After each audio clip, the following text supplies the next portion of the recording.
Welcome to the Folktale Project. This is Dan Scholz. And today we have part 4 of the tale of a youth who set out to learn what fear is. And this boy is very hard to scare. In fact, so far, impossible. But now, he's going to spend his second night in the old haunted castle. And in fact, we're going to get part way through his third night as well. And we'll see if maybe tonight is the night he learns how to shudder. This is the tale of a youth who set out to learn what fear is. Part 4. The second night he went up again to the old castle, sat down at the fire, and began his old refrain. If I could only shudder.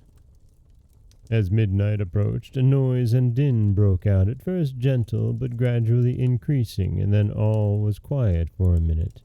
And at length, with a loud scream, half of a man dropped down the chimney and fell before him. "Hi up there," shouted he. "There's another half wanted down here. That's not enough." Then the din commenced once more. There was a shrieking and a yelling, and then the other half fell down. "Wait a bit," he said. "I'll stir up the fire for you." When he had done this and again looked round, the two pieces had united, and a horrible-looking man sat on his seat. "Come," said the youth. "I didn't bargain for that. The seat is mine." The man tried to shove him away, but the youth wouldn't allow it for a moment, and, pushing him off by force, sat down in his place again. Then more men dropped down, one after the other, who, fetching 9 skeleton legs and 2 skulls, put them up and played ninepins with them. The youth thought he would like to play too, and said, "Look here, do you mind my joining the game?" "No, not if you have money." "I've money enough," he replied, "but your balls aren't very round." Then he took the skulls, placing them on his lathe, and began to turn them till they were round. "Now they'll roll along better," said he. "And hoopla, now the fun begins." He played with them, and lost some of his money.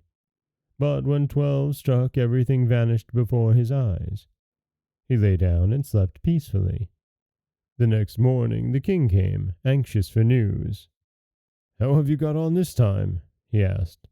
"I played ninepins," he answered, "and lost a few pence." "Didn't you shudder then?"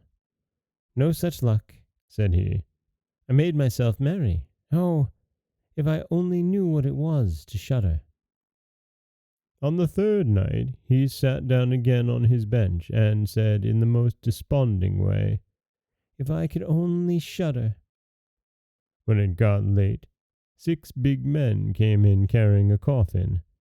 Then he cried, "Ha ha! That's most likely my little cousin, who only died a few days ago." And beckoning with his finger, he called out, "Come, my small cousin, come." They placed the coffin on the ground, and he approached it and took off the cover. In it lay a dead man. He felt his face, and it was as cold as ice.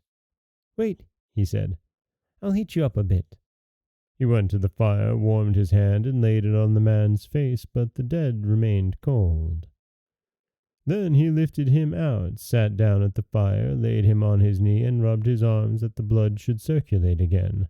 When that too had no effect, it occurred to him that if 2 people lay together in bed, they warmed each other. So he put him into the bed, covered him up, and lay down beside him. After a time the corpse became warm and began to move. Then the youth said, "Now, my little cousin, what would have happened if I hadn't warmed you?"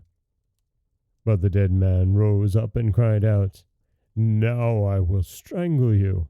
"What?" said he. "Is that all the thanks I get? You shall be put straight back into your coffin." Lifted him up, threw him in, and closed the lid. Then the 6 men came and carried him out again. "I simply can't shudder," he said, "and it's clear I shan't learn it in a lifetime here." And that is part 4 of the tale of a youth who set out to learn what fear is, and truthfully, It is seeming more and more like this boy will never learn to shudder from fear. This is Dan Scholz of the Folktale Project. Don't forget that you can subscribe to the podcast on Apple Podcasts, Stitcher, Google Play, Overcast, anywhere you like to get your podcasts. You can follow us on Twitter at Folktale Project. You can find us on Auto Radio, TuneIn Radio, iHeartRadio, Spotify, anywhere you like to listen. And you can always head over to folktaleproject.com, where you'll find a new story waiting for you every Monday, Wednesday, and Friday. As always, thank you so much for listening.